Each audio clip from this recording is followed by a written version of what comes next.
Hello and welcome to Native Yoga Center. My name is Todd McLaughlin, and today I'm going to give you a lot of information about how to practice Marichyasana B in Ashtanga Yoga primary series. There is a posture that is called Marichyasana B, and it involves a deep half lotus, and it involves wrapping and binding in the pose. Remember, you can check me out on my website, nativeyogacenter.com, and all of the links to all of the programs that we offer are available there. And if you are joining in on social media today during the live presentation, 11:30 a.m. every single Thursday, 11:30 a.m. Eastern, I'm here live, and perhaps you're joining in via YouTube, Facebook, Twitter,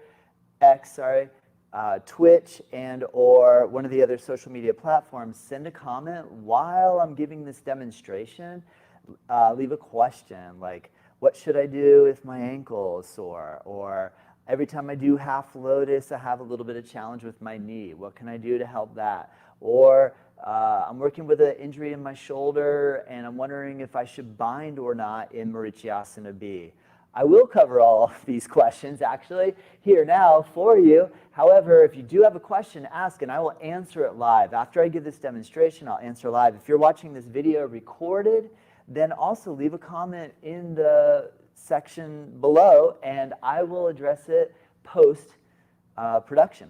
All right. So with that being said, Marichyasana B. Marichyasana B is a posture that involves taking let me start with the right side of the pose first. Your left foot into a half lotus position, to bend the right knee up, to lean the pressure down onto the thigh of the half lotus leg. Then we add the bind that we just did in the previous pose, which is called Marichyasana A. So then you take your, in this case, right arm forward, wrap around, connect the hands together behind the back, and then aim to bring the head down toward the ground in between the big toe and the left knee. It is a very complex posture, and it is not the easiest pose for a newbie beginning in Ashtanga Yoga. And what it does is it really builds the ability to put the leg into the lotus position. Lotus position is where we call Padmasana. Padma means lotus, is where we have the right foot coming into half lotus and the left foot wrapping on top into creating what's called Padmasana, or lotus pose. However, when you start learning this, if your hips are not open, this can be a really painful and difficult posture. I do not recommend you put your legs into lotus if you have any knee pain, if you've had recent knee surgery, or if you have, an issue where you go to try to bring your foot up into the position and you're struggling to do it. I recommend we would focus on other asanas ahead of that, such as half lotus, and I'm going to give you a whole bunch of different positions that we can do to open the hips for this position. So if I back up a little bit and we investigate what's going on with what's called Marichyasana A, Marichyasana A is where we bend the right knee up, we bring the body forward into flexion, wrap the arm around the shin with the armpit below the height of the knee. The body's far enough forward that when we internally rotate the shoulder and bend the elbow, we can take the other arm behind the back and connect, and then come into a forward bend. Marichyasana B is Marichyasana A with the left foot tucked in to this folded position. And this is a reasonable way to approach Marichyasana B if you are experiencing really tight knees, ankles, or hips, or spine, or shoulders. It's a whole body experience. So now, the thing, though, is that you were just in Marichyasana A. And so you already, hopefully, have come to a place where you're fairly comfortable with Marichyasana A, where you have the ability to wrap the arm around. Now, one way that we modify this is not wrapping the arm and just working the first component, which is the hip stretch of pulling the leg into the body. Now, when we add Marichyasana B, we add a much more challenging movement, which is called half lotus, into the other leg. Now, when we investigate half lotus, what we're doing is just crossing the leg, the foot on top of this straight leg. Now, if you have a gap between your calf and your hamstring, we need to exercise caution when putting pressure down against the knee. So the idea is that we don't apply pressure down with the knee until we can close the gap between the calf and the hamstring. That means that we attempt to bring the foot, the pinky toe edge, the lateral edge of the foot, into the right side inguinal crease. There's a ligament here called the inguinal ligament, and it's basically this little hip crease here in your front of your thigh near your psoas muscle. So we attempt to bring the foot in. Well, that's a lot easier said than done. When you are able to bring your leg into half lotus, there's a chance that you can bring the knee all the way down toward the ground. This is a really good indication that you are going to be successful in wrapping and catching your hands behind your back in the Marichyasana B. When we go into half lotus and the knee is elevated in the air, that is a good indication that we will not quite yet be able to wrap. What we can do is even soften the lotus, put the hands on the floor behind the back, bring the right knee up, and start to lift the chest and work on opening the hip. Now, better yet, we'll straighten the leg and attempt to bring the foot in just a little bit deeper. If you can bring your foot in a little bit closer, this is going to start to bring us into the realm where we're able to connect or contact the calf muscle against the hamstrings. As we get this a little deeper and we lean back, we find we have a little bit more room for play in moving this hip over here, this left hip. Let me spin this way so you'll be able to see from this angle here. We have the ability to bring the knee down a little bit. Now, a good way to start here is just to stay with the hands on the floor behind you and just to work on lifting the chest. And the next set of movement that will happen is just simply leaning and bringing the knee, the thigh, the left knee down toward the ground. So the lateral edge of your thigh will actually touch the ground. And this often is more than enough at this point. If you start to feel pain in your knee or pain in your ankle, we just have to take the pose a little bit every day and start applying pressure, and eventually this starts to open up. So the key is to do it in a way that we take really good care of our bodies and not over-pressurize, just in the name of achieving the ability to bind in the pose so that perhaps we could move on to the next pose. Please go slow on this. I've learned this the hard way, and that's why I want to share this information with you, because if I can help you to not injure yourself and take good care of your body and still be successful in opening up your hip flexibility, this is my goal.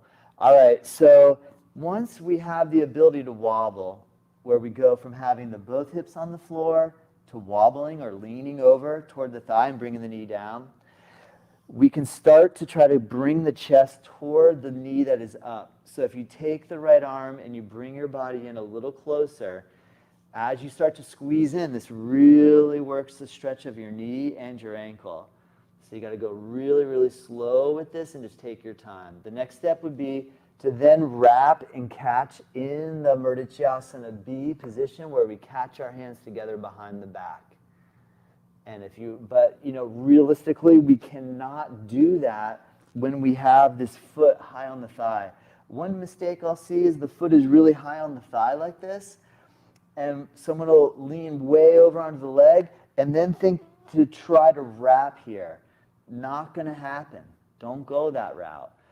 Just focus first. If your foot is near your knee, focus on getting your chest up and holding and breathing your 5 breaths here in this state of the pose. Now, from working with somebody that had a knee surgery, we found that there was the ability to get closer and closer, but at some point it put too much pressure on the knee, and there was again another injury that happened. So what needs to happen, in my opinion, or what can happen, is letting this foot come down on the floor and working the pose in a way where we have the arm wrap working the pose in the way where it's not too much pressure onto the knee. John, I see you. Let me add your comment to the screen so the viewers can see. I have a hard time binding very tight shoulder. Thank you so much, John, for sharing that question, and I'm going to answer it for you. It's a good point. I mean, this pose is a blend or a combination of so many different factors and elements. And we might find that, okay, well, the hips are open, my hips are fine, I have no pain, I'm totally fine here, and I can get my foot in and I can drop my knee down. But then I go to make the bind, and my shoulder, I have a little bit of a challenge with my shoulder. So let's investigate the shoulder. Thank you for asking, John. I appreciate it, man. Thank you. All right. So the shoulder, we really can start to bind either Marichyasana B or Marichyasana A once we have the ability to bring the arm down a little bit below the top of the knee. If I go to reach my arm and my elbow is close to my knee, there's no way to really get the arm around. Now, the main motion that just happened when I did this is called internal rotation. So a good stretch for the internal rotation, one way it can be taking the hands in prayer behind the back and attempting to bring our hands together behind, as this really stretches the shoulder into this forward rotation position. So by taking the hands and just placing on behind the back, and it can be done holding like the wrist. You can just do a really easy bind, grabbing the wrist, and then just trying to take the elbows. Like if your arms are bird wings, working the ability to kind of flex your spine and pull your elbows forward, and the ability to extend your spine and pull your elbows back. Now this is a little bit more of the external rotation, but what we find in the Marichyasana is that we're actually blending an internal rotation first, and then we're going to move out of the internal rotation toward the external rotation, because watch what happens. And I'll stick with the Marichyasana B just for the fact that that's the main pose that we're covering here. So again, we've established that once we have the ability to bring the foot in the half lotus position and we attempt to bring the knee down, what we find is that we've put a big wedge in front of our thigh, and it's difficult to bring the body close to the leg like this because we have a wedge in here now. So that's one of the big challenges with the shoulder, and why if you do have a shoulder injury, it's really important that you don't max this out all in the name of trying to catch your hands while you have the bind. And that's where if we're just going to focus on shoulder, if we remove this foot out of the position and get to the point where we're really comfortable doing the wrap, and watch, I'll show you the internal-external rotation dynamic that happens here. I'm coming forward into flexion, internal rotation of the shoulder to bring the arm down, elbow flexes behind, right arm comes behind, we catch. Now, we lift the chest up and we try to press the shoulder back into that external rotation. It won't go all the way external rotation, but it's an internal to make the catch, and then an external to work the extension or the opening of the chest. So great question, John. I'm so glad you asked that, because what we can deduce from your observation is that there's multiple pieces that are all needing to come together to make the final product of the Marichyasana B. And because I've been practicing Ashtanga yoga yoga in general, Hatha yoga in general for 24 years now, 25 years, I'm learning that it is not worth, it only took me 25 years to learn, that it's not worth hurting myself more just in the name of the pose, right? All right, thank you. So what we have here again is then in the half lotus position, when we've realized that, well, when we're coming in for the wrap, that we really got to get the body close. So I recommend in the beginning just hang out where you wrap your arm around and you just compress the body, because we really got to get down real low like this to be able to get the arm around to make the catch. Now, the next question might be, well, can I use a strap to make the catch? The answer is yes, of course you can. It's a little bit tricky to get the strap sometimes in place, but let me turn this way so you'll be able to see some of the technique that you can utilize if you want to use a strap.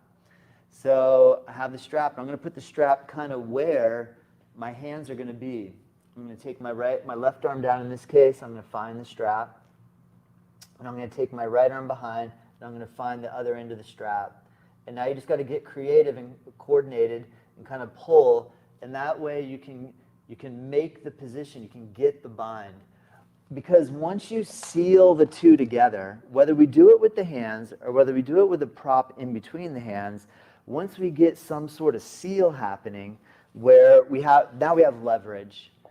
Now the thing with leverage is that leverage is powerful, so we have to be careful because if you apply too much leverage, you might put the pressure all on the knees, which can be it might be too much. So this is where you got to breathe. You have to breathe. So I'm going to set the pose up, and I'm just going to focus on my breath. I'm going to inhale, exhale. I'm going to inhale, exhale.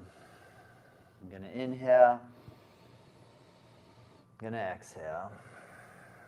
I'm going to wrap. I'm going to inhale and an exhale. Here I'm going to take an inhale, lift up, and an exhale, fold down. So the reason I'm pointing this out is that if you're connecting with your breath while you are making these complex movements, you probably won't injure yourself because you're feeling your body and you're breathing your way into the pose. What we see all too often is, and there is the specific jump / coordination in Marichyasana B is from down dog, is sapta inhale,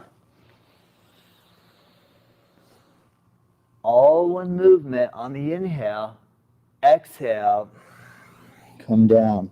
That's a lot of work going on just one inhalation. So when you are learning these difficult, complex movements, complicated movements, don't worry about the precision of the vinyasa, the precision of the inhale to the exhale in the movement. That's going to come with practice. So you just got to practice a whole bunch. You got to practice every day. You just got to practice. That's how it is. All right. Why practice every day? Because if you practice something, if you work on something every day, and you dedicate yourself to something, and you attend to it, you water it. It's like a garden. You're watering it every day. You're pulling weeds out where the weeds need to be pulled. You're watering. You're trimming. You're gardening. You're gardening your body. That's why I term this series "Grow Your Yoga," because basically, when you grow your yoga practice, you're tending it, and it does require for any beautiful garden to grow, for any yoga practice to flourish, you got to practice. All right, so let's go over a couple of these key ingredients again, just to wrap it up. So I'm coming into Marichyasana B. The left foot comes into half lotus first. I might put my foot on my knee and simply support with my hands on the floor and hold here like a hip opening a pigeon pose. Okay, and then over time, this comes in closer and closer to the point where the foot touches the inguinal crease. When that's happening, we're in pretty good standing to bring the heel in close to the hip and to lean some leverage down into the leg. At this point, our focus is to make sure everything feels good with no pain and to bring the body close to the leg. And then the third main ingredient, the wrap, to do the internal rotation, the flex and the catch, and the final touch on the pose to fold forward and bring the head down toward the floor. Okay, same thing on the other side. I'll demonstrate the same sequence of movements. Remember, the foot will come into a half lotus position, starting close to the knee, and you work your ability. Remember, left side, the right foot comes onto the top first. The left knee bending makes it the left side. As you work a little deeper with the ability to bring the foot into the inguinal ligament crease, then this calf is sealed against the hamstrings, and we're able to bring the heel in. At this point, we can touch down. If we can touch down, we need to compress. When you can compress and you can get your body really close, now you can work the arm wrap. When you have the arm wrap and the hands are together, lift the chest. And on the exhale breath, you bring your head down toward the floor and breathe in the pose and let your body breathe in the pose. Like, feel your body, breathe, be really involved in the experience, and use the experience to take your mind into the present moment. Yoga works. It is tried and true and tested. It's being tested and proven every single day by millions of people around the world, and it's been tried and tested for thousands of years by billions of people over a long span of history. So keep this in mind. If any frustration arises, don't let it. Stay focused on your breath. Let me see if I have any questions here to close the session. Thank you so much. I really appreciate it. Thank you. It's really nice to see. I can't tell you how thankful I am to have you let me know that. I really appreciate it. Thank you, Quinn Young Zhao. I really appreciate it, and I hope I pronounced your name properly. And John, thanks again for sharing. Thanks so much, Todd. You know it. You know it. Love sharing the yoga, and thanks for being such a great friend and practitioner here at the studio. All right, on that note, everybody, I start another live tutorial at 12 p.m., and you'll see the recorded video in my library here on my Native Yoga Center channel on YouTube. The next one is a meditation for falling asleep at night. It's a big one. If you get good sleep, you feel amazing. All right, remember, check out our website, nativeyogacenter.com. On there, you'll see a little link that says listen to our podcast. I have Native Yoga Toddcast. I release a new episode every single Friday. Every Thursday, I offer 2 webinars here at 11:30 a.m. and 12 p.m. Eastern Time, Grow Your Yoga. I answer any questions you have about the yoga practice. Remember, you can watch our recorded classes here from Native Yoga Center on nativeyogaonline.com. That link is also on our homepage of our website. And there's a code, first month free, all caps, no space, and that can give you a month to try our live stream classes from home or wherever you're practicing. Thank you so much for joining in, and I'll see you next time. Namaste.